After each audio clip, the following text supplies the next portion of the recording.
আসসালামু আলাইকুম। Hello guys, আমি আজকে ফুলকপি রান্না করব। ফুলকপির ডাঁড়া কেমন করে ভাজে আপনারা আমার সঙ্গেই থাকুন। আমরা কিভাবে খাই, এটা পেঁয়াজ মরিচ দিলাম, এখন এগুলো ভেজে নেব। আমি এখানে লবণ দেব পরিমাণ মতো, তারপরে হলুদ দিয়ে নেব, তারপরে সামান্য একটু আদা রসুন বাটা দিয়ে দেবো।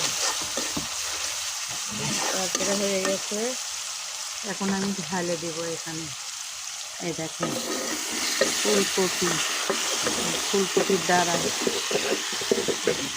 এই যে আমি লাড়ে দিচ্ছি। দেখেন ফুলকপির ডাঁড়া কিভাবে ভাজি, আমার সঙ্গে থাকুন দেখেন। এই তো গাইস আমার ভাজি, ফুলকপি ভাজি আর একটু হবে, সঙ্গে থাকুন। এই যে আমার পাতা ফুলকপি ভাজা হয়ে গেছে, এখন নামাবো। দেখুন কি রকম হয়েছে। অবশ্যই এইরকম করে রান্না করে খাবেন, ভালো লাগবে। আর আপনারা কিভাবে রান্না করেন অবশ্যই কমেন্ট করে জানাবেন। আসসালামু আলাইকুম, খোদা হাফেজ।